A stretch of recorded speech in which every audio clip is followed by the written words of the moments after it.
Bem, deu aí os 5 minutinhos, aí o pessoal vai entrando aí, que seguramente vai ter algumas pessoas que confirmaram presença, que ainda não entraram, mas a gente vai iniciar aí respeitando aqueles que entraram no horário, né, previsto, 10 horas, né? Bem, primeiro agradecer a presença de todos, né, todos os nossos parceiros, alguns nossos executivos do canal imobiliário aqui da TIU, e também, principalmente, nosso convidado, né, o Zé Urbano Duarte, né? A gente acha que para esse grupo até não precisaria uma apresentação, mas eu vou só aqui fazer uma rápida apresentação do Urbano. Urbano, além de ser uma referência no mercado imobiliário, é um amigo querido que eu trabalhei com ele na Caixa por muitos anos, né? Nós somos aí dinossauros da Caixa, ficou mais de 30 anos na instituição, então a gente teve um longo período de convivência na Caixa, né? Fomos pares quando, na época de superintendentes, né? Depois o Urbano foi meu chefe quando ele era diretor da rede, e eu continuei superintendente, depois ele foi para ser superintendente de habitação, depois vice-presidente de habitação, e tem aí no seu currículo duas coisas que poucas pessoas vão conseguir, né, fazer, criar a inovação da figura do correspondente bancário, né, o correspondente bancário imobiliário. Foi na gestão do Urbano que a Caixa estruturou e deu solidez a essa figura. A gente até tinha uma experiência de correspondentes transacionais, mas o correspondente bancário do crédito, né, foi o Urbano que estruturou.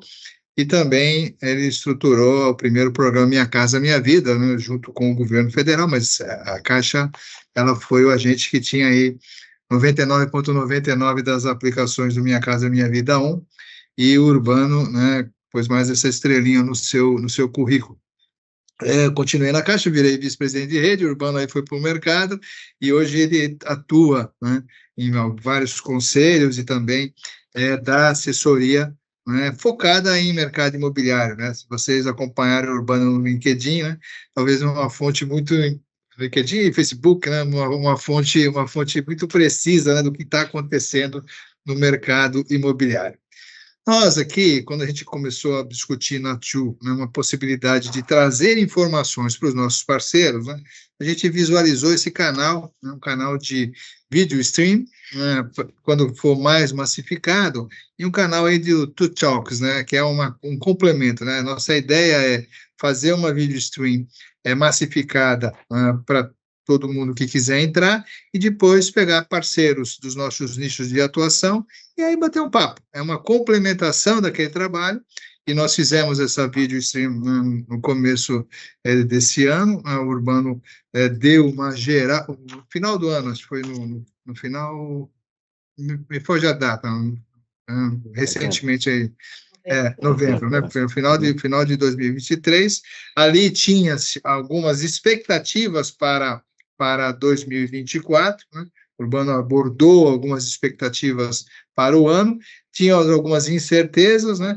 E aqui, agora, depois aí de 3, 4 meses, né, a partir daquela vídeo stream, a nossa ideia aqui é fazer um bate-papo, né? Vocês podem interagir à vontade com o nosso convidado, só para a gente ter uma questão de organização, manter os telefones, os áudios fechados. Quando quiser fazer uma interrupção, pode fazer durante, até eu acho que é mais adequado, porque o Urbano está tratando de algum assunto. Se vocês tiverem um tópico dentro desse assunto, não é necessário esperar que o Urbano termine todo esse assunto e passe para outro assunto, pode interagir para a gente fazer um bate-papo, né, sobre habitação, né, sobre o mercado. Vamos falar um pouco sobre as linhas de crédito do Minha Casa Minha Vida, principalmente FGTS, um pouco sobre SBPE e um pouco sobre a dinâmica, né, do que principalmente o Urbano está visualizando para esse exercício de 24, né, e também, eventualmente, para médio prazo, o que tem de expectativa para isso. Temos aqui alguns colegas, né, que a gente vê, que são pessoas que trabalharam também conosco na Caixa por um bom período, depois foram para o meio de correspondente bancário. Nas interações aí a gente vai cumprimentando mais pessoalmente um a um. Bem, Urbano, a gente fez aquela primeira vídeo, né, uma vídeo stream onde você, né, nos brindou aí com um monte de conhecimento, um pouco do histórico aí do que era o correspondente bancário, para a concepção do correspondente bancário, né, principalmente focado no habitacional, né? E aí tem até uma outra linha que o correspondente bancário do consignado também foi uma linha que cresceu bastante, né, nesse período para cá.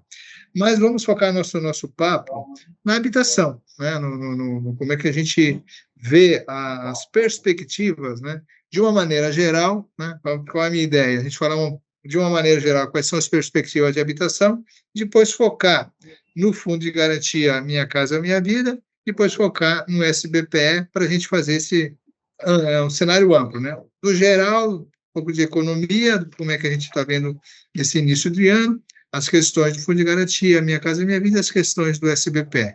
Então, um bom dia para você aí, uma apresentação inicial aí dos pontos que você entende importante abordar, para depois a gente ir entrando nessas pautas, né? Como é que você vê o cenário de habitação, como é que vê o cenário de fundo de garantia e como é que a gente vê o cenário propriamente dito do SBPE. Bom dia, Urbano. Bom dia. Bom, sempre um prazer estar voltando a ter a oportunidade de conversar com você e com o pessoal que está participando dessa. Como você falou, é um grupo menor, isso facilita para a gente poder ter uma interação mais rica, inclusive. Eu estou aqui à disposição para isso. Se eu puder ser útil em qualquer coisa, estou à disposição. Está tendo um ruídozinho no fundo aí, eu não sei se estão me ouvindo bem. Vocês estão me ouvindo bem, todo mundo? Está ouvindo bem, estamos ouvindo bem. Não então, tem, né? Para nós aqui não tem ruído. Ok. Então tá. Ei, Urbano, Bom, na prática, assim, você mencionou... Oi.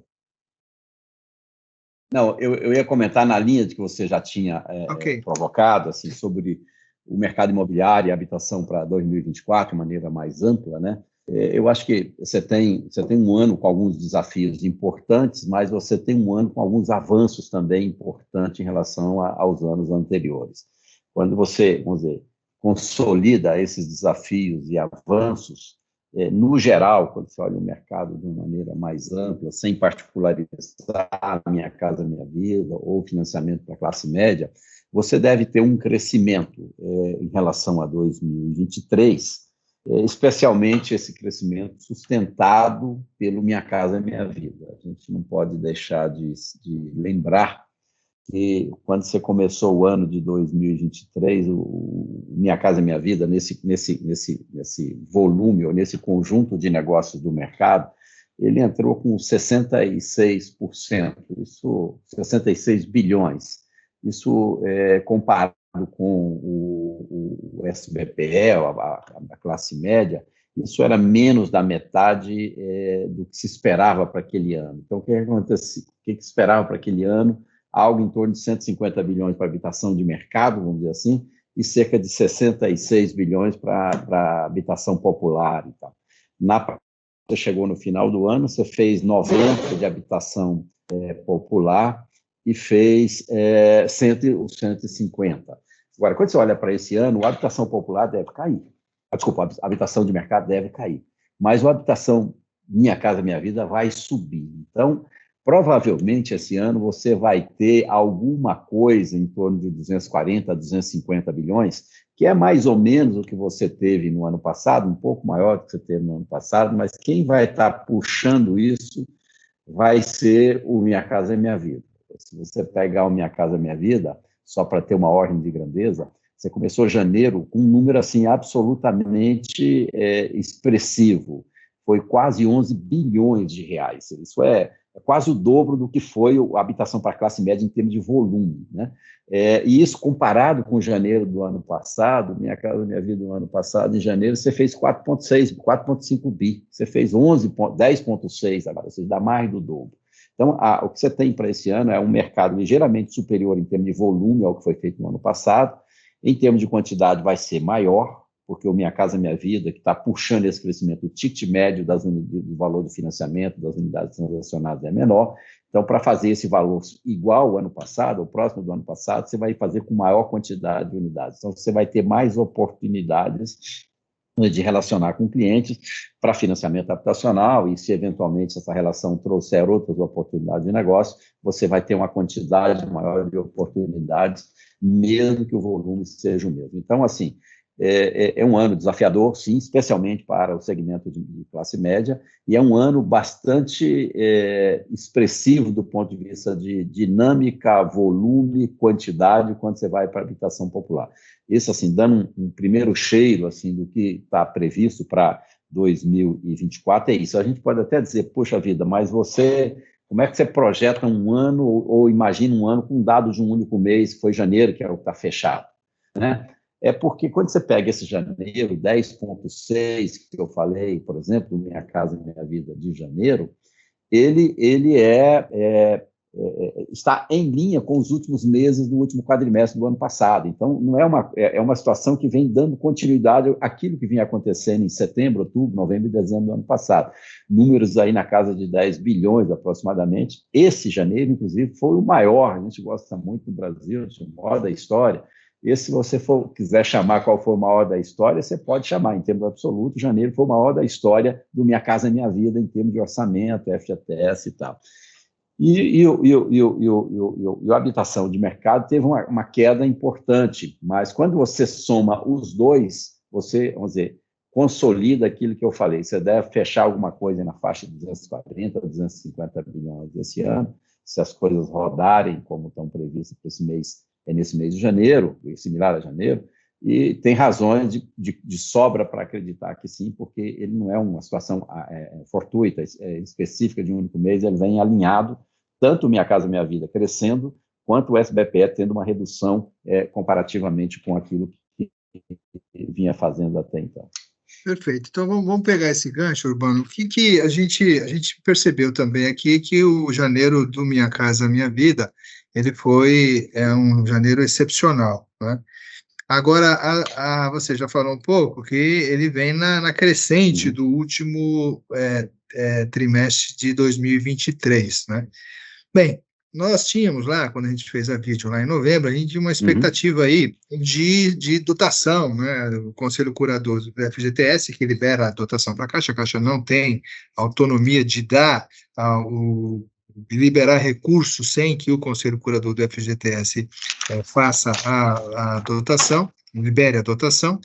Você vê, em termos de dotação, um orçamento adequado para o ano 2024 do Minha Casa Minha Vida, ou já o setor começa a pensar em se mobilizar, porque tem toda uma questão de mobilização junto ao Conselho, de que essa dotação ela não é suficiente para manter o ritmo, né? Vamos focar a questão na particularidade da dotação do FGTS para o Minha Casa Minha Vida, e aí, consequentemente, o subsídio, né, que é um outro ponto relevante em relação ao ritmo de contratação.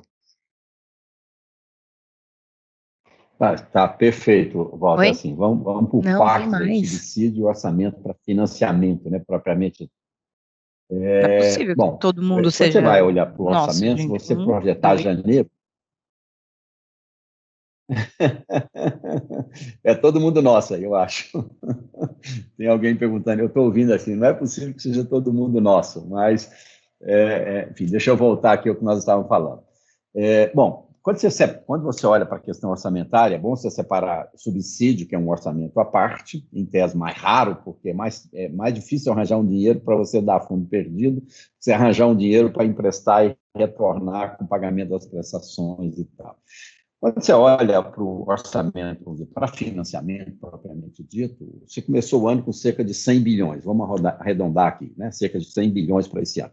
Se você está começando janeiro com quase 11 bi, a projeção ela é imediata. Olha, eu vou precisar de cerca de 15% a 20% lá no final do ano ou no segundo semestre para suplementar. Essa é uma possibilidade real.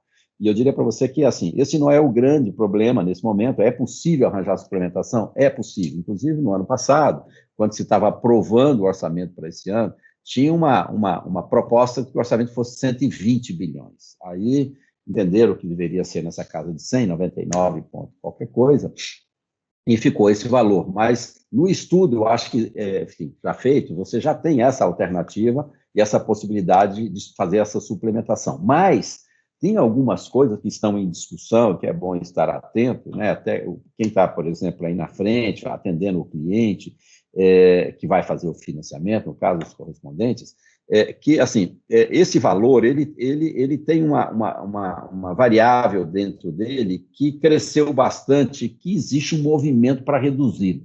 Eu estou falando do financiamento para imóvel usado.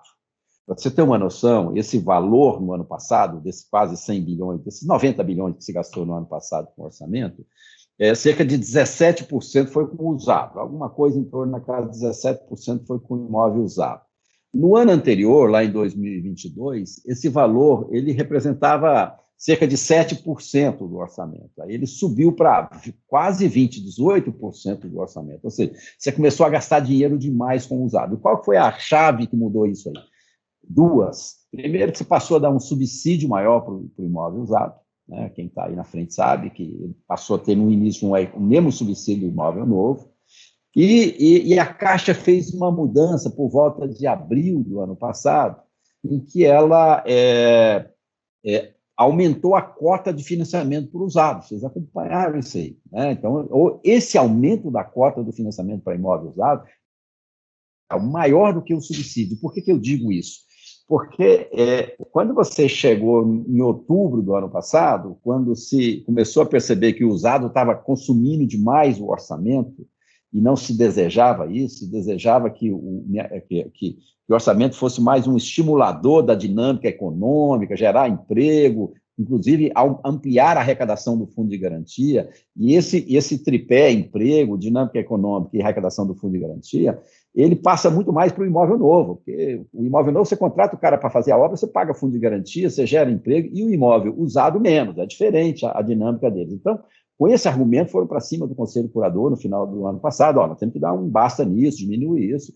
E você teve a primeira movimentação nesse sentido, que foi reduzir aquela equivalência do subsídio do usado em relação ao novo, que entrou ali, se eu não estiver enganado, em outubro, com 2 meses aí para que pudesse fazer aquela adaptação, pegar as safras que estavam em contratação dentro daquela regra, para que ele fosse reduzido para 70% e não mais na mesma equivalência do subsídio do imóvel novo. Esse negócio, quando você pega os dados de janeiro, você vê que esse negócio não foi efetivo. O dado de usado de janeiro é igual ou maior do que o último quadrimestre do ano passado, mesmo quando o subsídio do ano passado estava 0-0, ou seja, estava igual ao do novo. Então, a variável que influencia esse negócio não é necessariamente o subsídio. A variável que está influenciando o negócio usado é a cota de financiamento e a taxa de juros. E a taxa de juros do financiamento, quando você vai pegar um imóvel usado e se fosse fazer no SPPE, era muito menor. Oi, não, eu vou até pegar um gancho, estou vendo aqui o Alessandro, né, que prazer em vê-lo, Alessandro, também trabalhei com o Alessandro há vários anos atrás, né, porque a gente... ele é novinho, né? Mas eu trabalhei com ele, eu já trabalhei com ele, acho que há 15, 20 anos atrás. E no material que a gente trocou durante essa semana, até o Alessandro, depois, se ele quiser comentar, ele pode até comentar. Ele faz justamente essa colocação, né? Qual é a expectativa para o imóvel usado? Porque o mercado e os correspondentes sentem esse crescimento, né, Lê? Se quiser falar, Lê, porque você fez essa arrazoado, né? Você sente o mercado crescer, né?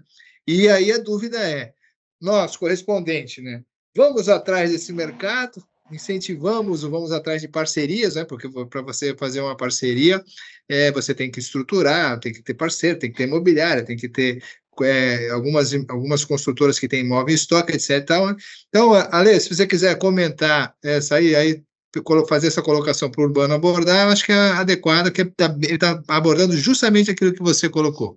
Claro, eu agradeço, Walter, agradeço a oportunidade.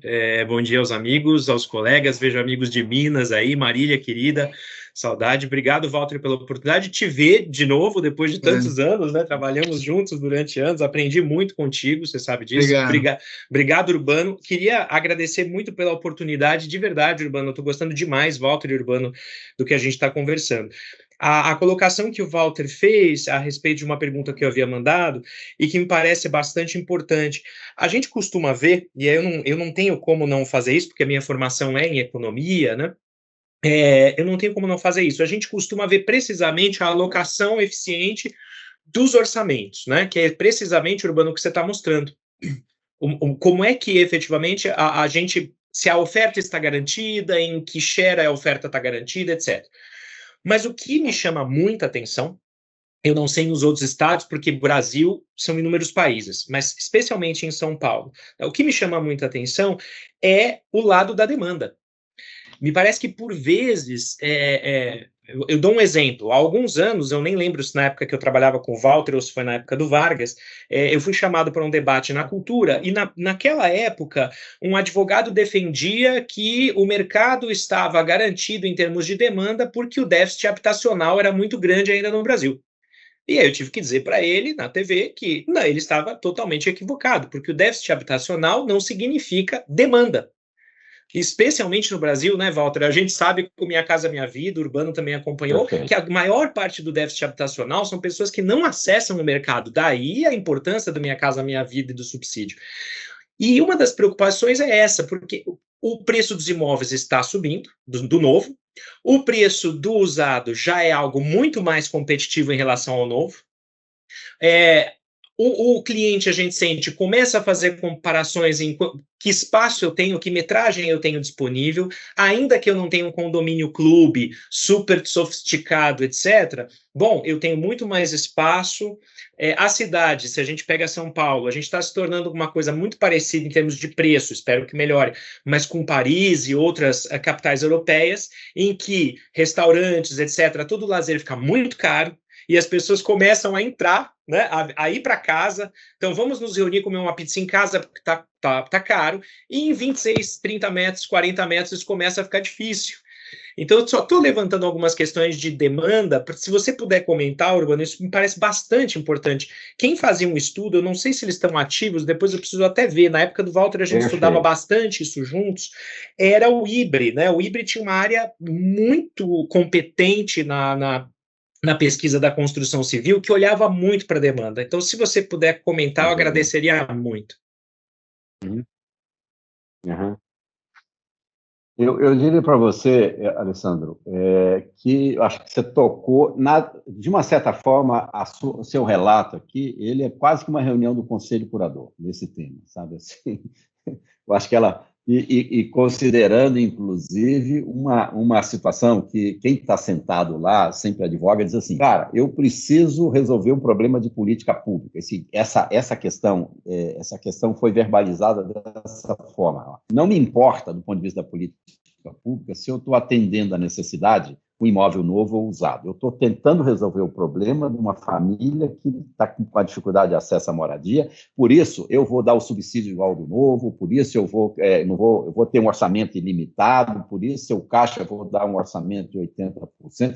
Essa situação aconteceu, especialmente em 2023, que é uma diferença significativa até 2022, e que os números demonstram que ela realmente impactou. Quando eu disse que lá em 2022, no usado, representava 7% do orçamento, e em 2023 ele foi para quase 20%, cerca de 18% do orçamento, o que moveu a alavanca que moveu esse negócio foram basicamente essa lógica do governo e da Caixa, e especialmente da Inês, que tem isso muito vivo na cabeça dela. Olha, não me importa como é que eu estou resolvendo o problema do déficit, tá? Agora, quando esse negócio ganhou essa escala, quem está sentado do outro lado, espera aí, eu preciso produzir, eu preciso fazer, eu tenho um emprego, eu tenho que arrecadar para o fundo de garantia, porque o usado sai, mas não entra necessariamente, de uma forma direta, como o novo, para os fundos de garantia. Eu estou aumentando o orçamento, se daqui a pouco eu fizer só usado, em vez de eu ter captação positiva no final do ano, no fundo de garantia, eu vou ter uma captação negativa. Enfim, isso cada um defende o seu lado e tal. O que eu diria para você, e mais um detalhe, só para acrescentar naquela questão do déficit que você mencionou, tem sempre uma variável, e é verdade, a diferença de déficit e demanda, e tem sempre uma variável no déficit que precisa ser levado em conta, que quando eu falo que o déficit habitacional é de 6 milhões de unidades, vamos pegar esse número mágico aí, né, que sempre fica nessa casa, 7, 5,8, vamos pegar os 6. Desses 6 milhões de unidades, 52% no último número lá da Fundação João Pinheiro, na realidade, o cara está morando. ele está pagando um aluguel cujo valor do aluguel representa mais de 30% da sua renda. Então, não é um problema nem é um problema de déficit clássico, assim, quando vem na cabeça, o cara não tem casa, o cara não tem acesso. Não, ele tem. O problema é que ele está gastando mais do que devia gastar no conceito do déficit, você joga isso para dentro. Então, isso conversa com aquelas coisas que vocês ouvem de vez em quando, que é difícil, o governo pode ser por incapacidade, incompetência, ou pode ser por lobby, que não se trabalha, por exemplo, uma política de locação social, porque se eu desse, digamos, um bônus mensal para essa família que está pagando, sei lá, R$1.000 e que ganha, sei lá, R$2.000, então ele está com 50%, se eu desse ali um bônus para ele de 25%, ou seja, de, sei lá, botar aqui, 20% em cima disso, de repente ele cairia para baixo de 30% e ele sairia do déficit. Quer dizer, essa é uma situação que passa lá na cabeça da Inês. Mas, voltando para o usado, estrito senso, então, o setor está puxando isso. O que eu aconselharia a vocês? Quem me segue lá no LinkedIn, lá pode esperar, deixa eu fazer meu lobby aqui. Quem me segue no LinkedIn pode ficar atento que eu vou falar sobre isso no dia 20 ou na pior das hipóteses, no dia 19 de março, porque é essa data. Porque 19 de março vai ter uma reunião do Conselho Curador e esse negócio está pré-pautado para lá. Por que está esse do usado, que a gente está falando aqui? Como é que fica isso? Se vai ter alguma medida, vamos dizer, restritora em relação a isso? Por que está? Porque na reunião de novembro, de dezembro até do ano passado, a última reunião do Conselho, esse negócio veio à pauta com o setor dizendo, cara, nós temos que dar um basta nisso, nós temos que criar alguma coisa nessa linha, não pode. Aí o pessoal, a gente não tem elemento suficiente para dar um dinheiro para isso. Mas, enfim, tem todo esse discurso que eu fiz antes aqui. Aí, o que o presidente do Conselho falou? Vamos fazer o seguinte, vamos levar essa discussão de maneira mais estruturada para a primeira reunião do ano. Aí a gente conversa lá, vocês fazem um estudo, o GAP faz um estudo, o GAP é um grupo lá de apoio permanente do Fundo de Garantia, que faz os estudos técnicos para suportar o Conselho nas suas decisões. Nesse período, o GAP vai estudar, ver o que é, e a gente leva para esse negócio. Então, está pré-pautado. Eu ainda não vi a pauta, não saiu a pauta do Conselho, para ver se essa pré-pauta ficou quente mesmo, ou se de repente vão tirar, nem vai aparecer, mas tem uma chance boa de que esteja lá, por isso que eu acabei de relatar. Então, fiquem atentos, porque ela é importante para vocês do ponto de vista do que significaria para o ano. Se alguém já vai sair, a gente vai refazer. Porque por exemplo, eu fui provocado, num dos posts que eu fiz sobre o usado, sobre isso lá no LinkedIn, eu levei peguei a base de dados, fiz uma tabela para dar mais consistência àquilo que eu estava falando, e quando foi há 2 semanas atrás, uma pessoa do Ministério das Cidades, que me conhece, me falou, olha, você pode me mandar esse em PDF, aquele post seu lá, porque eu queria mostrar para o secretário. O secretário é o Ailton, lá da secretário de Habitação do Ministério da Cidade. Eu falei, mandei para ele, falei, mas o que ele quer? Ele quer olhar essa questão do usado. E nessa conversa, eles tinham, vamos dizer, aventado a possibilidade de estabelecer um orçamento para o usado. Tipo, vamos dar 10 bilhões, 15 bilhões desses 100 que tem aí, sei lá, um X. Eu falei com ele, eu particularmente, depende do que vocês querem, eu não trabalharia com essa lógica do orçamento, porque o orçamento ele vai arranjar um problemão para você.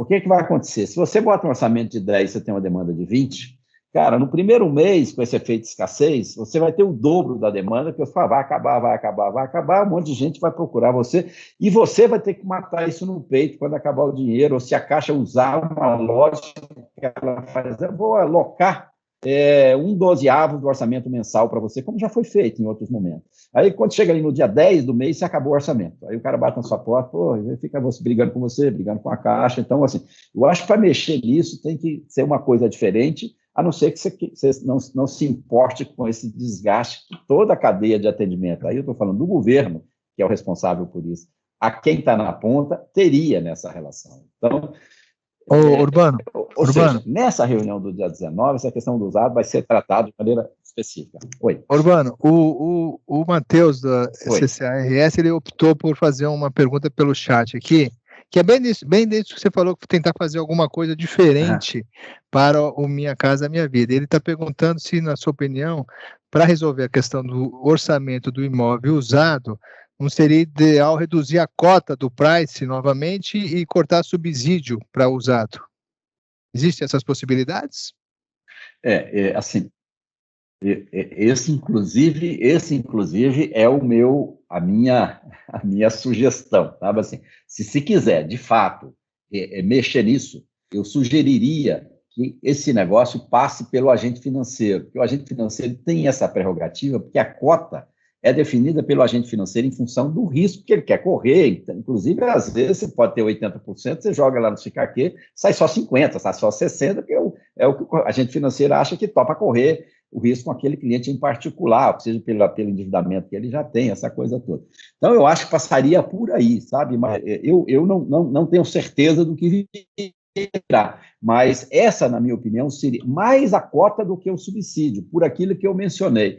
Mesmo com o subsídio já tendo sido reduzido, foi feita uma redução para esse ano, eu acho que já está valendo em janeiro, porque era para, se não está valendo, está fora do que foi aprovado no Conselho, que seria reduzir e 2 meses para, vamos dizer, pegar a safra antiga e a partir de dezembro, especialmente agora janeiro, já seria com subsídio menor do que o novo. Ainda assim, janeiro foi o melhor. Sabe o que está acontecendo? O atrator desse negócio está sendo muito mais a cota e a taxa de juros. E a taxa de juros de um financiamento de um imóvel usado, que a Caixa fazia no SBPE anteriormente, pensa, o cara ia pagar 10%. Quanto que ele está pagando? 7,66, 8,16? Quanto que ele está pagando? Poxa, só fazer a conta o que significa isso em termos de despesa, vamos dizer, com financiamento, juros que está pago, seria pago menor numa condição e outra. E tem um detalhe, né, que a gente não pode se esquecer. Eu e o Walter trabalhamos na Caixa, a gente, enfim, tem a Marília, que está aqui, eu vendo aqui na minha frente, aqui, Marília, beijo para você, tempo que eu não te via. Tem tempo que eu não te vejo, né? Por aqui é pouco, eu te ver pessoalmente. Vou lá em Belo Horizonte, você me chama para a gente sair para jantar lá, fazer alguma coisa qualquer. Mas, enfim, o que eu acho importante nessa questão do usado aí que a gente está mencionando talvez, se quer fazer isso, reduzir, talvez o próprio Conselho Curador devesse falar assim, a cota máxima que eu permito é 60%, é 50%, em vez de deixar para o agente financeiro, porque a Caixa, como eu estava falando, a ela, nesse momento, é melhor, olhando assim de maneira curto prazista, é melhor ela estar do jeito que está, o usado, vamos dizer, utilizando o orçamento do FGTS, porque se você tira isso, onde é que essa demanda vai bater? Vai bater no SBPE, né, se o cara quiser continuar comprando. E a gente sabe o que está acontecendo com a poupança. Vocês sabem, o orçamento da poupança, do financiamento para a classe média, foi dito isso publicamente, então não é segredo para ninguém. Ele é menor esse ano do que o ano passado, ou seja, o orçamento é cerca de 5%, não chega a 10%, menor do que o orçamento do ano passado. E o presidente da Caixa, numa entrevista que ele deu em dezembro do ano passado, ele disse, olha, nós talvez a gente consegue assegurar recursos para financiamento para a classe média até setembro. Falou isso literalmente. O último trimestre a gente não sabe como é que a gente vai fazer. Mas aí, isso era uma coisa mais restrita, ganhou menos repercussão, mas se vocês acompanharam o balanço da Caixa, a divulgação do balanço da Caixa, 2 semanas atrás, ele falou literalmente, olha, a gente não sabe ainda como é que a gente vai fazer com dinheiro para financiamento para a classe média para 2025. Isso ganhou repercussão nos principais jornais. O Valor Econômico trouxe isso, o Globo trouxe isso, enfim, os principais jornais trouxeram isso. Então, esse negócio, que se por um lado é um problema, ele, para mim, é o início da solução. Porque enquanto você não reconhece, e aí eu estou fazendo aqui um paralelo do SBPE com o usado, porque parte do que está, vamos dizer, implementando esse volume do usado tão significativo é o fato de que ele não é atendido lá no FGTS, lá no SBPE, desculpa, lá com o dinheiro da poupança, e a Caixa mesmo aumentou essa cota para que descomprimisse a pressão lá e trouxesse para o lado de cá onde você tem dinheiro. Então, num contexto desse, quer dizer, o que eu diria para 2024 para vocês, assim, bom, o usado, vamos lá, sintetizando isso aqui, o usado, fiquem atentos em relação a essa reunião do Conselho Curador, o que vai acontecer nela, para vocês terem a dinâmica. E o próprio movimento da Caixa, né?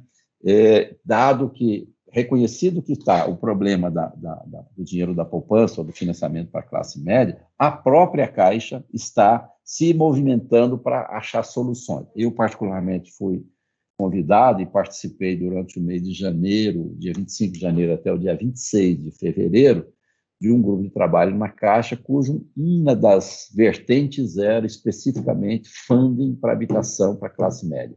Então, tem um conjunto de coisas lá em andamento, para ver quais delas são mais adequadas. O trabalho continua, a gente estava só levantando alternativas, elas foram levantadas, e o presidente da Caixa, nessa reunião divulgação do balanço, além de ele falar que não sabe como é que é o mapa de 2025, mas ele diz, mas nós vamos para cima. Nós vamos para cima. O que eu quis dizer com isso é a gente está com algumas ações para rodar. E eu acho isso ótimo, porque, assim, na minha opinião, gente, assim, está na hora de sair dessa mesmice de tentar resolver o problema de habitação para a classe média olhando só para o lado do funding.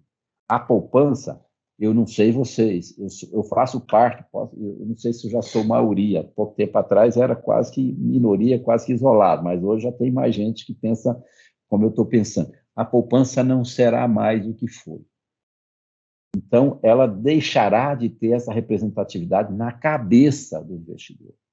E isso vai fazer com que esse negócio diminua em termos de volume. Se você pegar a poupança em 2022, porque 2021 não serve de base, porque 2021 foi inflado por uma questão de a pessoa ficar em casa, todo aquele problema ali da pandemia, 2021, gastava-se menos, poupava-se mais, enfim.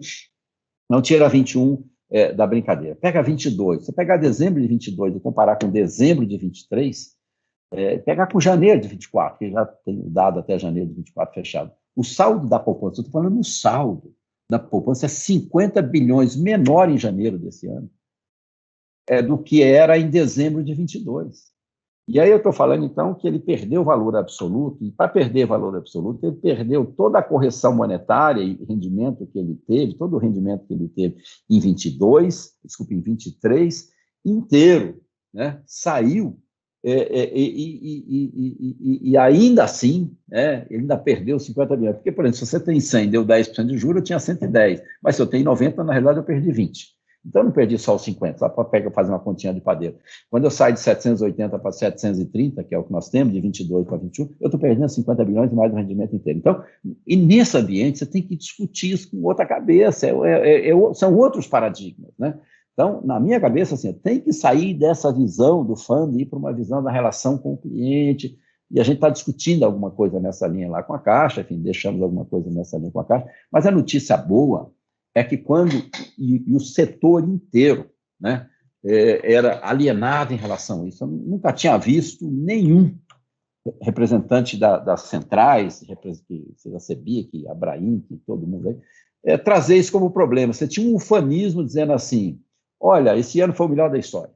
Cara, o melhor da história, isso eu devia estar descabelando aqui, como é que eu vou resolver para esse negócio continuar melhor da história na estrutura que eu tenho, porque isso aqui está me levando para um lugar que daqui a pouco eu vou estar com a cara na parede. Eu tenho que olhar isso. Eu falava isso e não tinha discussão. Agora, a notícia boa é que reconheceu-se o problema, e a primeira fase da solução é reconhecer que ele existe. Então, acho que está todo mundo discutindo isso agora, tem um monte de alternativas na mesa, e eu sou otimista e acho que 24, a gente pode ter ele desafiador, como eu falei, mas eu acho que até 25 você já remodela isso, já reestrutura isso, já tem uma nova linha para suportar esse negócio de maneira mais exponencial, inclusive. Okay. Urbano, eu tenho uma pergunta sobre SBPE, mas o Matheus levantou a mão e ele quer fazer uma pergunta. Matheus, por favor, abra seu telefone, seu microfone e para poder fazer a pergunta, por favor. Olá, bom dia a todos. Primeiro, agradecer a Daniela da Tio Seguros, né, por ter dado essa oportunidade de participar. Acabei atrasando um pouquinho para entrar, que eu estava em ligação. Aí acabei mandando a minha pergunta no chat. E, cara, como que é maravilhoso, né, a gente conversar com pessoas que estão no mercado há tanto tempo, com habilidade, o know-how do Urbano aí, né? E realmente essa questão do usado, a gente estava sempre muito focado, tira subsídio do usado, mas realmente faz muito sentido. A questão do percentual da cota, ele interferir muito nessa questão, né? Porque se você pegar muitos imóveis, muitos clientes têm subsídio de 200, R$1.000, 2.000, 3.000, 4.000, e na verdade, quando você pega a cota, quando ela foi elevada, ela é questão de 20, 30, 15 mil, e eu não tinha essa visão. E eu, como CCA, que atuo na região de Campinas, na Piracicaba e Sorocaba, apesar do meu forte ser empreendimento e não estar sofrendo com orçamento, mas a gente tem um leque muito grande de individual e estamos com muitos processos parados. Então, é mais agradecer mesmo, né, reforçar minha pergunta e agradecer essa troca de experiências aí que está sendo muito válida aí para mim. Beleza, Matheus. Beleza, Matheus, obrigado. E aqui tem uma outra questão, Urbano. Você, obviamente, não é a pessoa adequada para responder essa pergunta, né? Mas como você está andando muito lá pela Caixa, né? A remuneração do correspondente há muito tempo que não muda, né? Os correspondentes têm relatado, né, as dificuldades de ver essa questão de ter apenas, o próprio Felipe fez uma colocação que está, por exemplo, Minha Casa Minha Vida está R$600 há muito tempo, né? Essa remuneração é feita pela Caixa, né? E não pelo Conselho, né?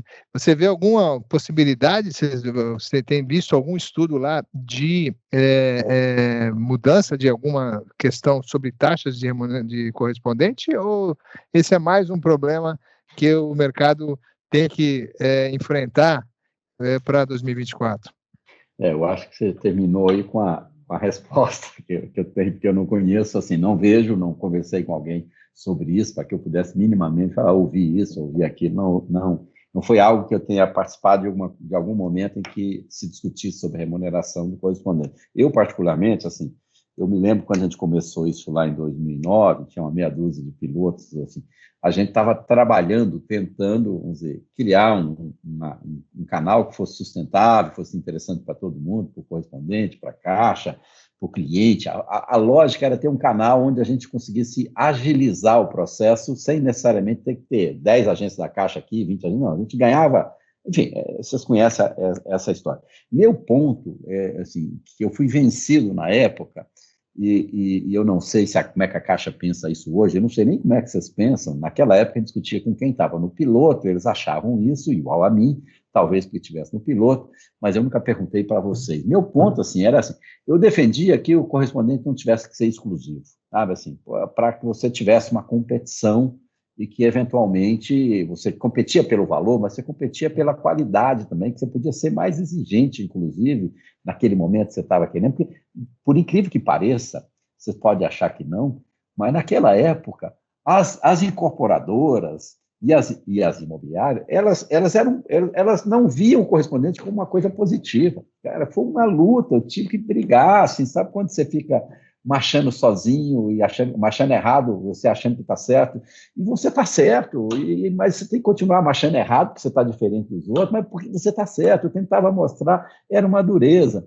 E aí, por isso que eu arranjei uma meia dúzia de correspondentes para tentar a gente vencer isso, vamos dizer, de maneira mais interessante. Falei, cara, vamos fazer um piloto com esse correspondente para mostrar para aquele cara que o negócio era bom e ia melhorar. Então, precisava de gente boa, comprometida para caramba. Então, a gente arranjou aquela turma, isso ajudou para caramba. Mas eu queria que fosse aberta a solução, ele pudesse ter a opção, eu quero ser exclusivo, eu não quero ser exclusivo. E a Caixa topasse o que fosse. Eu acho que isso seria bom, mas naquela época, hoje eu não sei, não perguntei para você, e não sei se isso está no ambiente da Caixa, eu só estou fazendo esse comentário pela provocação da pergunta, que eu não tenho resposta, porque eu não sei. Ok. A Priscila tem uma pergunta nesse Fala, a Priscila, Priscila. Nossa head do canal aqui, imobiliária, aqui na seguradora, tem levantou a mão e parece que é sobre esse tema aí. Por favor, Priscila. Oi, pessoal, tudo bem? Bom dia, obrigada pela participação dos correspondentes, obrigada, Urbano. A minha pergunta, Urbano, é na linha do que o Walter e que o Felipe aqui comentou. Diante desse cenário desafiador também de remuneração, o que você enxerga de novidades que os CCAs já estão fazendo ou que possam fazer ao longo de 2024? Qual poderia ser o foco? O que poderia ser feito de inovação, de diferente, para a gente sair um pouco desse cenário desafiador de remuneração, enfim? Bom, assim, essa é uma pergunta importante e complexa e difícil, né? Mas, assim, eu tenho comigo que, na mudança, especialmente aí de habitação para classe média, ela passa por um relacionamento diferente com o cliente. O que eu estou querendo chamar de relacionamento? eu preciso ter uma visão onde um produto como a poupança, como o financiamento habitacional, não seja o grande ponto para dizer se o cliente é bom ou ruim, me interessa ou não me interessa. E esse negócio não é casual. Quando você vai lá dar uma olhada, qual é o spread que uma operação do financiamento habitacional para a classe média retorna para o agente financeiro, é 4%. Banco Central, está lá na página dele. Quando eu pego um dinheiro, um recurso livre, ele é 40%. A cara fala, mas o recurso livre, ele tem um risco diferente, não tem a garantia, é verdade. Mas será que eu preciso de 4 para 40 para compensar essa diferença entre um produto e o outro? Não, mas aí, quando você começa a fazer o financiamento habitacional classe média, eu estou pegando classe média porque eu acho que nele vai ter uma janela de oportunidade para isso que você está colocando. Quando você pega o financiamento para a classe média e você tem um estresse de funding, você começa a botar, por exemplo, LCI junto com poupança para ter o dinheiro para financiar a pessoa que está comprando, eu estou pegando um dinheiro que custa 6 e outro que, digamos, que custa 12, tá? É só para pegar aqui matematicamente, hoje é um pouco menos, mas digamos que seja 6 e 12 anos. Bom, se eu fizesse, vamos botar aqui, 50%, 50 desse aqui e 50 daquele, conta de padeiro, eu estou dizendo que eu vou ter aqui uma 9% de custo de funding. Um custa 6, outro custa 12, 50%, eu vou ter 9%. Pô, então a taxa de juros, vamos dizer, tinha que subir muito, e como eu não subi a taxa de juros, o que eu faço? Eu diminuo a minha margem. E quando eu diminuo a minha margem, o que eu faço? Eu diminuo o orçamento, eu diminuo o volume, eu faço restrição. É isso que está acontecendo, por isso que o mercado para a classe média está reduzindo. Bom, e como é que isso fica? Se a relação não fosse o produto, fosse com o cliente? Eu tenho um cliente que vai ficar comigo 10 anos, 12 anos, 13 anos, 15 anos, sei lá, 20 anos. A média no SBPE fica ali em torno de 12 a 13 anos, mas tem gente que fica 20, tem gente que fica 30. Então, se esse cara vai ficar 20 anos, por que eu não desenvolvo novos produtos para andar junto com esse cara na saída, que vai tomar o financiamento habitacional, e outros que eventualmente ele vai ter ao longo dessa relação, para que esse cliente me seja rentável, independentemente se o funding estiver estressado e esse mix, poupança, dinheiro de mercado, LCI ou outro, vamos dizer, nessa correlação que eu falei, quer dizer, você está com dinheiro mais caro, junto com a poupança, e a margem está comprometida, mas ainda assim o meu cliente estaria me dando um retorno positivo na linha que eu quero. Essa mudança, ela conversa muito com mais negócios, com mais oportunidade de negócio com o cara no momento da relação com o cliente, mas com uma coisa muito importante, que ela não pode ser impositiva, assim, no sentido de que o Alessandro está lá falando e fala, cara, eu tenho que vender um seguro para esse cara, eu tenho que vender esse negócio, como é que eu faço aqui, como é que eu faço aquilo lá? Esse negócio, conceitualmente, para a classe média, ele tem que ser tal que o cliente vai decidir aquilo que você quer que ele decida, porque é tão bom para ele que ele vai fazer isso. Se ele não fizer isso, vai ficar mais caro para ele, vai ter a opção de fazer lá na outra condição.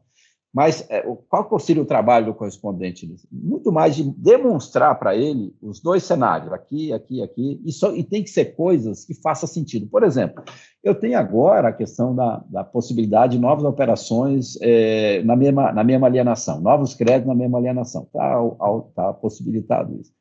Pô, daqui a 4 anos o cara está fazendo uma casa. Será que ele precisa de uma reforma? Será que eu já trago no ato aqui uma operação já pré-aprovada para daqui a 4 anos nesse sentido? Aí vai tomar, não vai tomar? Bom, é uma alternativa. Eu posso ter alguns... Né, hoje, pelo que eu vi lá na Caixa, vocês podem me confirmar, no simulador, o único negócio que está associado é a Previdência, né, para o cara ter uma redução de taxa, não é isso? É isso? Alguém pode me responder? É isso, né?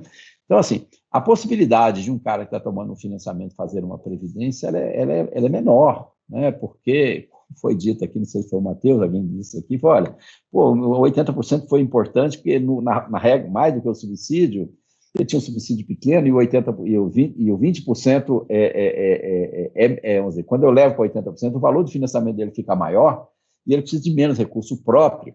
Pô, se o cara está com uma dificuldade de recurso próprio à entrada, dado com price a 80, a cota de financiamento, Imagina de onde esse cara vai tirar dinheiro para fazer a previdência, né, propriamente dita. É mais difícil, não estou dizendo que não faz, é mais difícil. Então, você precisa de ter outro arranjo de produtos. A gente conversou sobre isso lá nesses trabalhos, tá? Porque ele é gerador de oportunidade. Mas, assim, eu não vejo, assim, eu acho que a competição seria interessante, e você ser correspondente de mais de um talvez seja interessante, mais de uma instituição financeira, e vejo assim, essa mexida mais no SBPE. Porque quando você vai para o Minha Casa Minha Vida, você tem uma regulação muito grande, e você, do ponto de vista desse relacionamento com o cliente, você tem uma série de dificuldades de negociar outras coisas com ele, porque ele não tem capacidade, e porque você tem uma questão de política pública que é mais difícil você fazer o que você faz no SBPE do ponto de vista de arranjo. Eu não posso subir a taxa, eu não posso diminuir a taxa, eu não posso fazer nada nessa linha. Urbano, eu ouvindo você falar aqui, eu quando vim aqui para a seguradora, a gente até acompanhava na Caixa, mas a Caixa tem essa questão aí das exclusividades, né? Que a gente perde um pouco no ambiente Caixa da noção do mercado. E eu, quando vim para a seguradora aqui, né, e trabalhando com financeiras e outros bancos, né, eu vi a figura do correspondente do Corban, e correspondente do consignado, que é outra dinâmica completamente diferente do correspondente bancário habitacional. O correspondente do Corban, ele é dono do cliente. O aposentado, ou aquele convênio que ele consegue, ele fica, o banco não tem, obviamente que o banco tem acesso porque faz a linha do crédito, mas as renovações, a colocação de outros produtos, é todo ele do Corban, que a gente chama Corban aqui no correspondente bancário do consignado. E eles fizeram, e aí nossos colegas aqui, correspondentes que estão aqui, pensem nisso, eles fizeram redes, eles são master. Hoje nós temos hoje 20 correspondentes que dominam 80 correspondentes bancários do consignado, 20 correspondentes que dominam o mercado inteiro, faz 90% no CNPJ dele do mercado Corban. Por quê? Ele criou uma rede de subcorrespondente e é fundamental, bem dentro do que você disse. Eu nem ia tocar nesse assunto, porque tem determinados temas que eu sei que a Caixa ainda está discutindo, não sei nem se vai prosperar e tal, mas como isso você acabou de falar, coisas que faz sentido, também acho, para a própria Caixa agora, mais do que foi no passado, quando a Caixa tentou ela ter um correspondente master, quando você tinha a Caixa Imóveis, era uma espécie de correspondente master, né? A maneira que ela atuava. Você começa a ver no mercado, eu conheço pelo menos umas 2 ou 3 grandes empresas, hoje já, uma que atua em São Paulo, outra que atua no Rio de Janeiro, em que ela funciona como correspondente master e tem debaixo dela um conjunto grande, não só de outros correspondentes, mas de corretores, inclusive, que é uma porta de prospecção de negócio, né? Então, por exemplo, uma que eu conheço aí, que vocês talvez já tenham ouvido falar dela, chama Prova Fácil, né? Eu conheço um dos caras lá, que foi conselheiro comigo em uma empresa no passado, depois ele saiu, enfim, ajudou nessa montagem. Ela está em São Paulo, ela está no Rio, ela tem, como é que ela funciona? Só para ter aqui ideias para vocês pensarem, porque isso pode ser feito por qualquer um, né? Ela tem debaixo dela um conjunto de... Ela vai lá na API, pega a API ali disponível, ela trata essa informação aqui, e ela bota os correspondentes debaixo dela, dá uma série de informações que são úteis para esses correspondentes e para corretores especificamente. Para os corretores, então, é mais ainda. Por quê? Porque, por exemplo, ela vai pegar das incorporadoras que ela tem relacionamento, e imobiliárias que ela tem relacionamento, ela pega os imóveis em oferta e ela tem debaixo dela 3.000 corretores aí em São Paulo, por exemplo. Ela tem 3.000 corretores. O número é maior do que isso já em São Paulo, debaixo dela. São Paulo, capital. Aí, o que ela faz? Ela, pelo posicionamento geográfico de cada um desses corretores, ele pega esses imóveis das imobiliárias e das incorporadoras e ele informa essa oportunidade para aquele grupo de corretores. Então, ela gera demanda, gera mercado para esse corretor. E esse corretor, ele pode também pegar as próprias demandas dele e colocar ali. E a partir do momento em que esse cara começa a interagir dentro do sistema dele ali, ele vai guardando todo o histórico dessa relação do corretor com o seu cliente para uso do corretor, com exclusividade do corretor. Porque esse cara ele não ganha dinheiro nessa transação, ele não substitui o correspondente, ele não substitui o corretor. Ele facilita, lógico que onde é que ele ganha dinheiro? Ele tem um FII, quando a transação é efetivada. Só nesse momento que ele tem um FII, e aí é negociado, não sei qual o FII que está hoje, qual é a taxa que ele tem, mas ele ganha em cima disso. Então, ele é um correspondente master nessa linha que você falou, e que ele tem hoje um caminhão de gente, não só outros correspondentes, mas também corretores. Eu acho que essa é uma ideia que pode prosperar, e a Caixa, né, hoje ela vê isso com bons olhos. Lá atrás ela não via isso com bons olhos, mas ela não via isso com bons olhos porque ela queria ser esse correspondente master através da Caixa Imóveis. Como a Caixa Imóveis não prosperou, essa ideia do correspondente master hoje não tem anticorpo dentro da Caixa, não. A própria Marília tocou, a Marília, se você quiser falar, mas ela mandou por escrito aqui, são duas colocações, e a diversificação de produtos, né? Ela até fala na aquisição de terreno, construção e reforma, que tem um mercado para isso, e também, aí uma segunda pergunta que eu também ia te fazer, outros mercados, tipo Nordeste, Norte, Centro-Oeste, você vê possibilidade dos correspondentes mais estruturados em grandes centros expandir para aí? É uma oportunidade ou você ainda não tem essa visão no Brasil? Se você dá uma olhada, vamos pegar especialmente Nordeste, né? Assim, Nordeste é uma região que ela, se você pegar até 2022 especificamente, que é 2 anos atrás, ou melhor, 2023 foi o primeiro ano da região Nordeste em que ela não devolveu orçamento, Minha Casa Minha Vida. Primeiro ano. Em todos os anos, quando faltava dinheiro ali no orçamento do Fundo de Garantia, ali por volta de setembro, outubro, vocês já vivenciaram isso com muita frequência, especialmente em anos anteriores, você tirava dinheiro primeiro de outras regiões e alocava, porque você tinha orçamento total, não gasta em algum lugar, e o Nordeste e o Norte eram doadores de orçamento para o Centro-Sul, especialmente para o Sul e Sudeste. Se você pegar no ano passado, o único que doou orçamento foi a região Norte, mas a região Nordeste ela já pegou dinheiro novo. Então, é uma região em que você olha, tem as menores taxas, né, de juros de financiamento, e tem uma intenção política de fazer com que esse negócio dele devolver dinheiro não aconteça mais, que eventualmente ele gaste o dinheiro que tem e na suplementação ele gaste proporcionalmente o valor da suplementação que foi feita no orçamento. Isso é uma lógica que política, enfim, todo mundo sabe, o Nordeste tem um peso político importante e tem um lobby, uma intenção em fazer com que isso aconteça. Então, Marília, assim, eu acho que especialmente o Nordeste, né, é uma região que tem oportunidade nesse aspecto. Talvez o Centro-Sul, por já ser um lugar onde a dinâmica é muito maior, talvez vocês tenham uma competição maior. Em todo lugar você vai ter competição, mas eu acho que no Norte e Nordeste você tem uma estrutura menor hoje existente do que você tem no Centro-Sul, e ele está crescendo em termos relativos dentro desse bolo do orçamento do FGTS. Urbano, fala Marília, tudo bem, querida? Pode falar. Pode falar, depois eu falo. Eu ia mudar de enfoque, eu ia falar de legislação, mas pode abordar aí essa questão.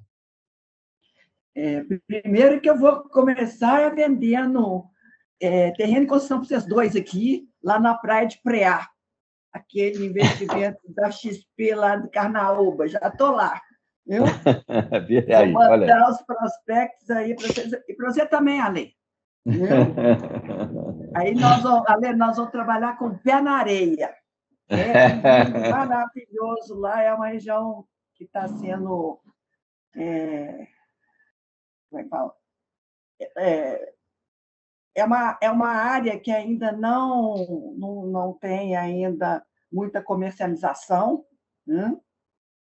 E é um empreendimento muito grande do grupo da XP, né, que comprou 1.200.000 metros quadrados lá e lançaram esse empreendimento. E ele é interessante que ele vai ser faseado. Então, você tem alta renda, média renda, e vão fazer também um complexo Minha Casa Minha Vida para os prestadores de serviço. E eu achei interessante que aqui em Belo Horizonte, no Alphaville, de repente ninguém conseguia mais ter empregado doméstico. Aí, junto com a prefeitura de Nova Lima, eles estavam fazendo um loteamento justamente para fazer a residência, porque os empregados moravam para a região da grande BH aqui, não conseguiam chegar lá. Então, a proposta eu achei super interessante. É isso aí. E a gente fez uma parceria. É isso aí, Marília. Assim,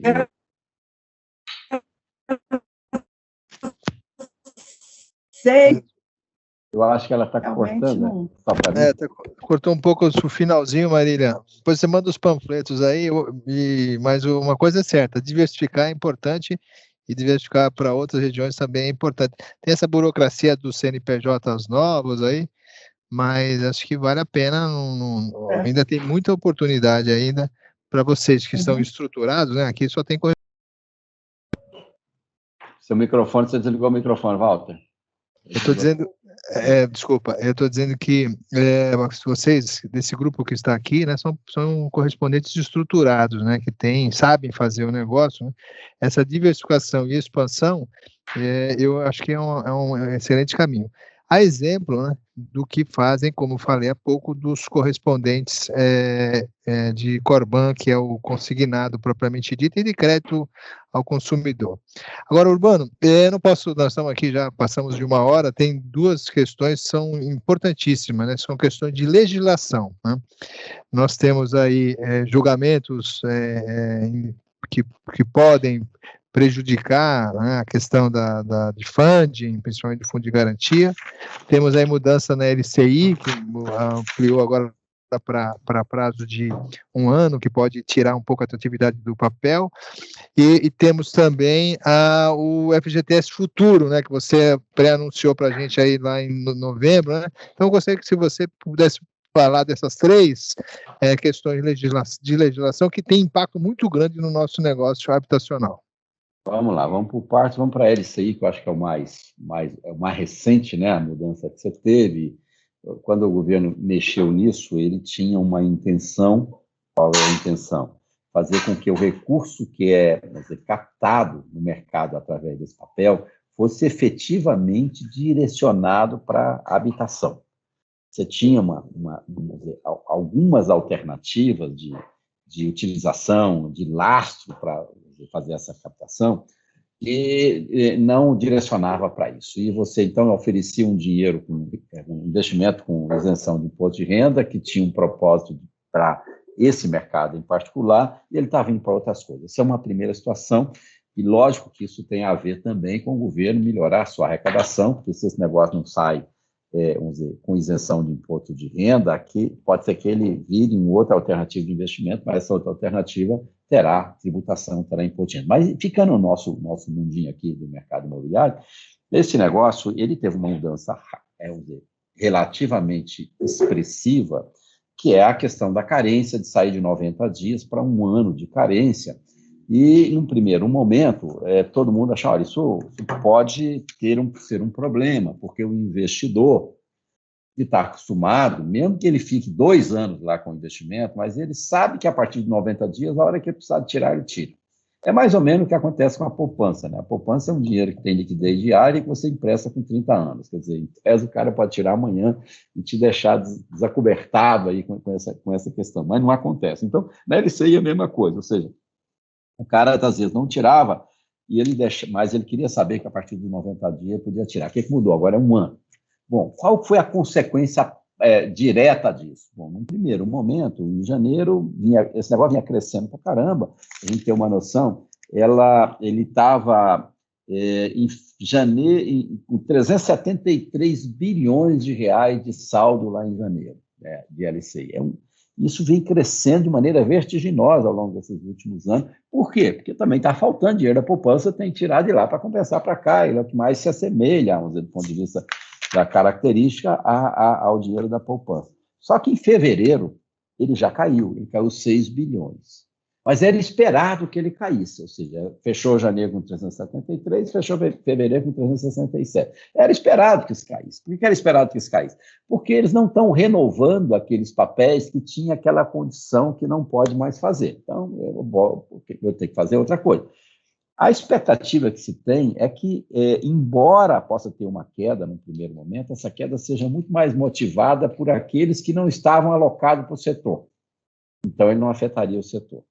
Se por acaso isso acontecer, e tem uma chance de acontecer, do ponto de vista prático, isso não afeta o mercado, porque você continuaria tendo uma captação da mesma forma. Aí alguém vai dizer, mas e nesse prazo, o cara que estava mesmo com financiamento, com investimento alocado na habitação, passou de 90 para um ano a carência, ele vai fazer?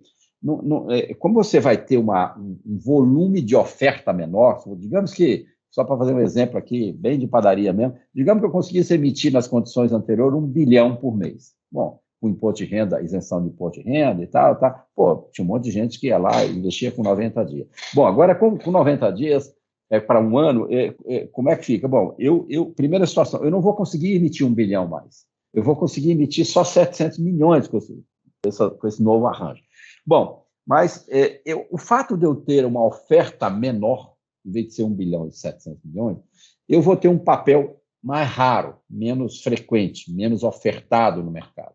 Ainda assim, eu vou ter gente que topa, vamos dizer, pela isenção de imposto de renda, esperar esse 1 ano, porque ele tem caixa suficiente para, vamos dizer, ter liquidez em outras coisas e aguardar esse 1 ano em nome de uma rentabilidade maior e de isenção de imposto de renda. Esse é o racional que se tem. E se espera que vai acontecer, mas a gente só vai chegar à conclusão se isso aconteceu na prática, talvez no final desse semestre, porque você tem essas perdas que são esperadas.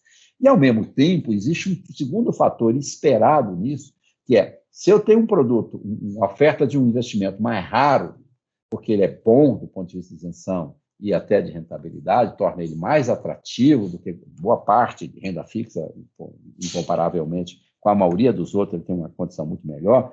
Talvez, por essa raridade, espera-se isso no mercado, você tenha ele mais barato. Ou seja, em vez de eu ofertar ele com 99% do CDI, eu vou ofertar ele com 93%. Aliás, se você for no mercado hoje, a Caixa está oferecendo a 93%. Há pouco tempo atrás estava um pouco maior. E talvez ele diminua um pouco mais. Qual o lado bom desse contexto? Se o dinheiro é mais barato, eu tenho uma condição do ponto de vista da equação de financiamento mais interessante sob o ponto de vista de taxa de juros. Em vez de eu botar um dinheiro aqui junto com a poupança que custa 100% do CDI, eu vou botar um dinheiro junto com a poupança que custa 90% do CDI. Então, esse mix fica mais interessante, pressiona menos taxa. E por que eu estou dizendo isso? Não é provável que os bancos reduzam taxa de financiamento de SBPE nesse semestre. Por isso, porque mesmo que a taxa Selic esteja caindo, esse mix que compõe o financiamento hoje, parte da poupança e parte de dinheiro de mercado, LCI, por exemplo, está aumentando em favor da LCI. Ou seja, eu estou um juro caindo aqui, mas na minha equação, a representatividade desse que está caindo está aumentando em relação àquele outro que é menor. Então, daqui a pouco eu vou ter 50% de poupança e 50% de LCI.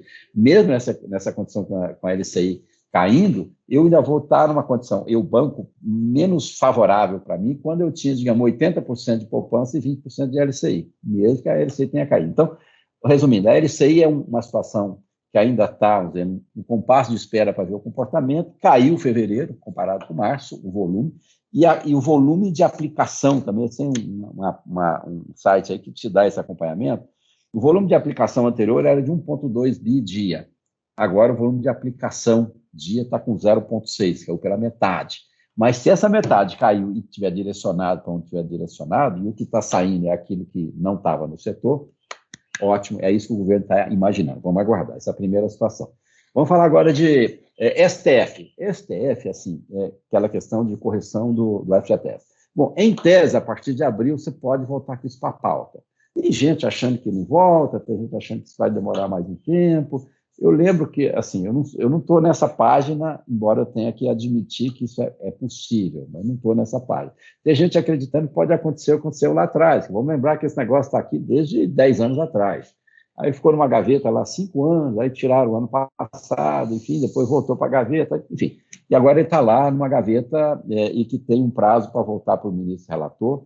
e que pode ser que ele paute, pode ser que ele não paute agora em abril, enfim, ou nesse semestre, pode ser que isso fique para mais para frente. O que é que tem de novo nisso? Tem de novo nisso, aqui entrou mais um ministro novo, né, que é o Flávio Dino, e o Zanin também é novo. Isso, quem foi o Zanin que pediu vistas a esse negócio, e está com ele.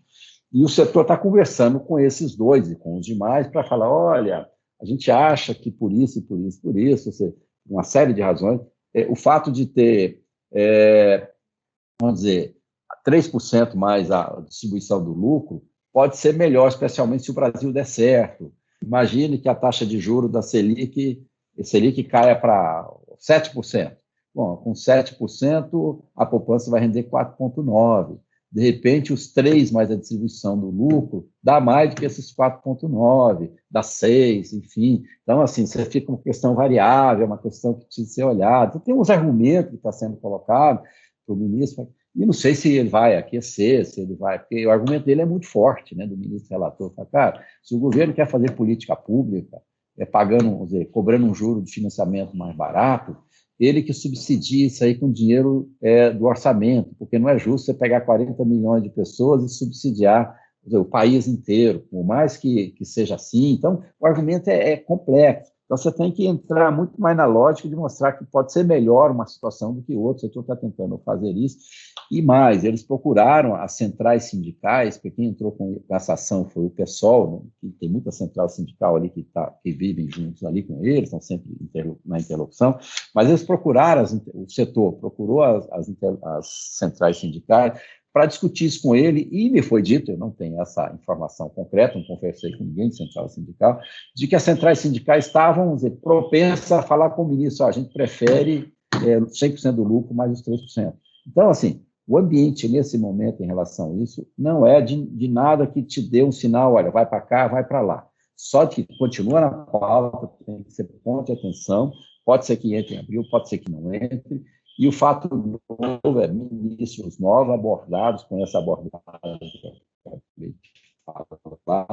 e conversa com os centrais sindicais para ver se mais que ainda não votaram e até mesmo quem já votou para fazer uma mudança no processo. Então, basicamente, esse é o que eu tenho hoje em relação ao STF. Bom, e o último ponto, que é o FGTS Futuro, né? Você mencionou. O FGTS Futuro vai entrar na reunião do dia 19 agora, está pautado, só se tirarem de pauta, mas isso eu sei que está pautado.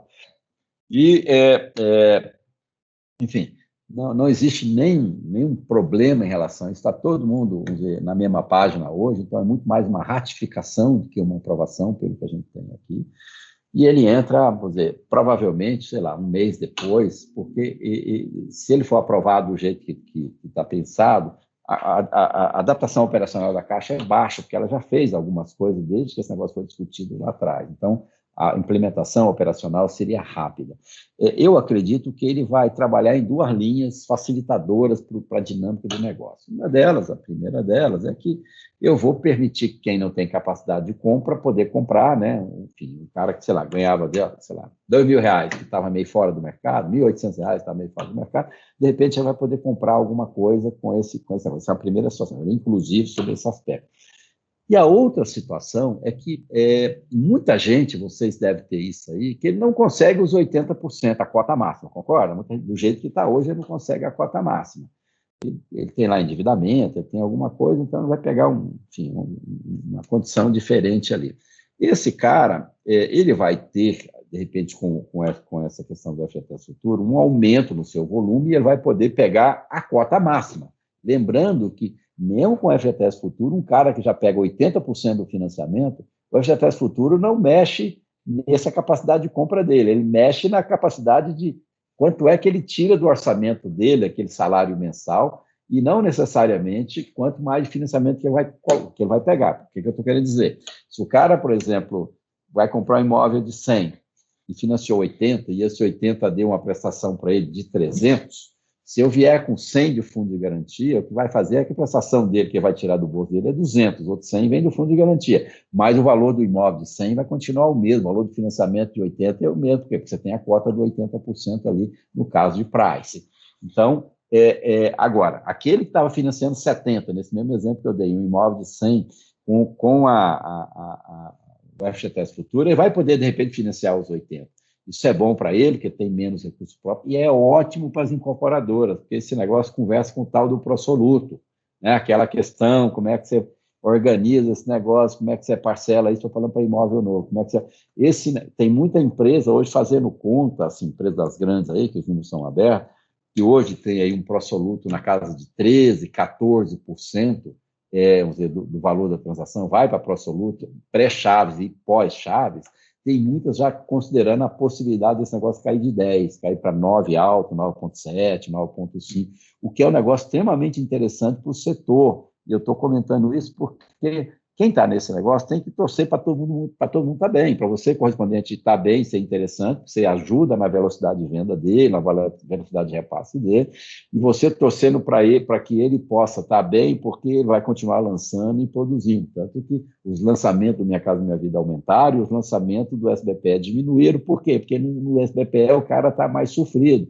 Era melhor que ele estivesse bem e os lançamentos estivessem acontecendo. O que aconteceu com o SBPE? O lançamento diminuiu, a velocidade de venda aumentou. Isso é normal, né? Quando você tem uma escassez de oferta, às vezes você tem o efeito de escassez mesmo do ponto de vista da demanda. Pô, não está tendo, deixa eu correr lá para comprar, seja porque o financiamento vai mudar para pior, seja porque o prazo vai piorar. Você tem um efeito de escassez, a moçada vai mais junto. Então, o que aconteceu? Como diminuiu os lançamentos, a velocidade de venda aumentou. O que nós vamos ter em 2024? Menos oportunidade no SBPE, porque tem menos imóvel pronto para você ofertar, e aquilo que estava em estoque diminuiu. Se você pegar dados aí de São Paulo, da Abraim, que em São Paulo especificamente, o pessoal tem dito aí que o estoque, se continuar a velocidade de venda que teve no final do ano passado, se esgotaria em 10 meses, ou seja, em 10 meses você não teria imóvel novo para vender no mercado em São Paulo. Esse é um número pequeno, você precisa ter normalmente o estoque regulador desse negócio é muito maior do que 10 meses.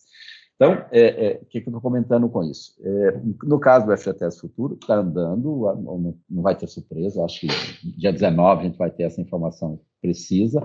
A minha dúvida é basicamente uma, que eu acho que se vocês me perguntassem, eu falei, não sei ainda, se esse 8% do FGTS, se ele entra, por exemplo, rompendo a barreira dos 30% do comprometimento de renda, e até quando? Tá? Essa que é a minha pergunta, a minha dúvida. Eu não sei como é que vai sair nessa reunião.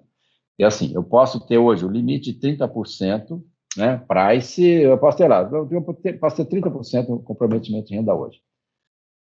Bom, sei que a maioria não chega nisso, enfim, o percentual do CR é menor do que isso.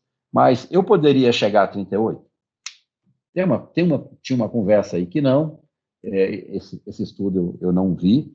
Tinha uma outra lá, assim, olha, será 5%, o aumento, mesmo assim, eu não sei se 5% pararia em 30%, e se for esses 5%, para onde é que vai os 3%? Os 3% iria para a amortização do saldo devedor. Então, eu combino uma prestação que me gera um financiamento maior com 5% adicional, mas todo mês eu pego esses 5% aqui na prestação e os outros 3% eu vou amortizar aquele saldo devedor maior que esse FGTS Futuro permitiu o cara tomar. Então, você daria com uma mão, aumenta um pouquinho, mas você diminui o prazo médio desse financiamento, mesmo que seja com 3% de amortização mensal adicional desse depósito. A Caixa tinha proposto isso, porque era uma forma mitigadora de risco, enfim, de margem que ela tinha na cabeça dela lá. Então, esse detalhe ainda não está claro como é que a proposta vai chegar. Mas, independentemente se vai ser assim, se vai ser assado, uma coisa é verdadeira, vai acontecer no dia 19. A segunda situação, seja qual ela for, ela é impulsionadora de negócios, ela aumenta a demanda e ela melhora, aumenta a acessibilidade, aumenta a capacidade de compra e ela melhora, do ponto de vista da incorporadora, a geração de caixa operacional. Na prática, em vez de ela parcelar para o cara, ela vai botar no bolso um valor adicional de liberação do próprio financiamento, que em tese ficaria em outra condição, parcelado em 12, 24, 36, 48, 60, você sabe aí a quantidade de meses que tem para isso. Então, basicamente, essas 3 questões, esse é o cenário que a gente tem nesse momento. Urbano, a gente ficaria aqui várias horas contigo pelo tamanho do conhecimento e da sintonia que você está hoje no mercado, mas já deu aí a nossa hora e meia. Queremos agradecer aí a todos os nossos parceiros, né? Esse é o nosso objetivo, né? Trazer informações para vocês, né? Quando a gente fez a vídeo inicial com todo mundo, era muito mais informativo, mas aqui foi um debate rico, produtivo. Obrigado, Urbanos. Quem sabe a gente tem aí próximas oportunidades, a gente ter condição de discutir com você novidades ou coisas que eventualmente possam interessar a seguradora como um todo pelo negócio imobiliário e também nossos parceiros principais, que são nossos correspondentes bancários e imobiliários. Faz aí o encerramento, Urbano, fica por sua conta aí, desses últimos 2, 3 minutinhos. Eu sou suspeito aí para participar de uma reunião com esse grupo. Sinceramente, eu não estou sendo aqui politicamente correto, não, porque assim, eu tenho um envolvimento emocional com o correspondente bancário, porque lá atrás, assim, eu tenho comigo, foi uma das melhores coisas que eu consegui participar delas na construção, foi a criar essa alternativa, e ela tinha uma lógica, eu sempre gosto de falar nisso, ela tinha uma lógica que era de aproximar, né, o canal de decisão de compra e de venda. Quer dizer, no meu sonho, inclusive, eu acho que isso também pode ser uma coisa que vocês podem ficar atentos, aí, quem sabe a Caixa pense nisso, era que o correspondente ficasse no stand de vendas da incorporadora. Queria que ele ficasse lá dentro, sabe? Porque qual que era a lógica inicial? A lógica inicial, assim, olha, eu quero juntar no mesmo espaço decisão de compra e decisão de financiamento. E porque lá atrás, e era assim, já era assim, todos os outros negócios já era assim, qualquer lugar que você ia comprar, onde você decidia por compra, você decidia por financiamento, você precisava. Se eu quisesse comprar um sapato, tinha o crediário, tinha o meu cartão que eu parcelava. Se eu quisesse comprar um carro, da mesma forma eu podia financiar naquele mesmo ambiente, né? E qualquer coisa que você pensasse, isso era possível, você crédito e compra se você precisasse de crédito. O único que não tinha isso era a casa. Você tinha que ir na imobiliária, no stand de venda, você juntava um monte de documento e procurava um agente financeiro lá no outro lugar, então você decidia a compra aqui, mas peronomútil, porque você tinha que ir lá ver se conseguia ser aprovado para voltar, isso, enfim. Pô, vamos botar esse negócio junto, se a gente conseguir botar isso junto, eu dou uma possibilidade desse negócio ser melhor para todo mundo, a jornada ficava melhor. Então, dentro dessa crença veio o correspondente, e eu sou emocionalmente envolvido com isso, porque eu acho que esse negócio foi muito importante para o Brasil, tá? Porque a gente não teria conseguido, pensa Caixa. Na época, a gente fazia 200 mil unidades ano de financiamento, aproximadamente, pouco mais do que isso. A gente tinha um objetivo, e foi essa a provocação que me fizeram, precisamos agora de sair de 200 mil para 1 milhão no espaço de 1 ano e meio. O lançamento foi do Minha Casa Minha Vida por volta de março, de abril de 2009, até a gente acabar, rodar, organizar, foi praticamente o segundo semestre de 2009, começou a rodar com alguma escala, e a meta era entregar 1 milhão até dezembro de 2010. Então, você fazia 200 e poucas mil, tinha que fazer 1 milhão em 1 ano e meio. Pô, e se você faz isso dentro de uma agência, você entupia a agência naquela época, você não tinha tecnologia, você parava tudo para fazer isso, até porque resolver uma situação. Vocês nasceram, e assim, eu fiquei super feliz de o negócio ter virado.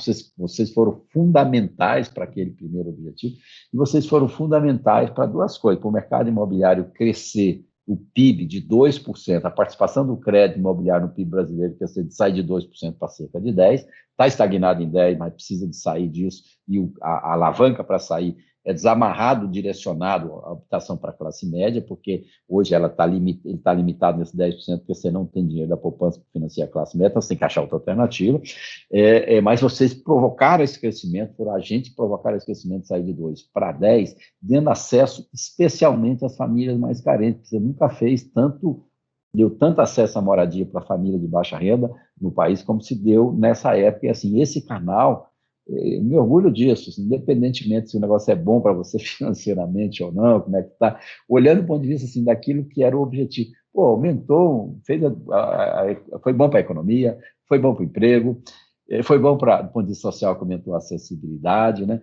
E criou uma situação nova que eu acho que veio para ficar, e imagino que daqui a pouco, né, essa questão de estar lá dentro do stand é uma coisa que eu pensaria, quer dizer, o cara não pode ter, mas digamos que ele possa vir a ter no segundo momento. Talvez, se ele puder vir a ter, se você já estiver lá, ele desiste de ter. né? Então, eu me aproximaria de grande incorporadora, ver se tem espaço para mais um, oferece a qualidade, enfim, é sempre importante. Eu acho que a lógica que eu defendo olha, quanto mais perto o correspondente estiver, na minha cabeça, lá no início, eu achava que o correspondente ia para dentro da imobiliária, sabe? E não aconteceu. Mais para dentro do stand de venda, você já tem participação mais efetiva. Então, assim, vocês são fundamentais, eu tenho emocionalmente envolvimento com vocês, e por isso torço muito para que as coisas andem muito bem. Acho que 24 vai ser um bom ano, né? Eu estaria mais atento às oportunidades nesse ano, porque elas vão ser maiores para habitação de interesse social, então fico mais atento nela, mas isso não significa que não vai acontecer o outro, talvez alguém tire o pé de lá e fique menos atento a ele, pode ser que essa desatenção de alguns surja a oportunidade de alguém que está menos atendido, porque muita gente, efeito manada, foi por Minha Casa Minha Vida, então não deixe de olhar isso também, né? E, enfim, que seja um bom ano para todos nós.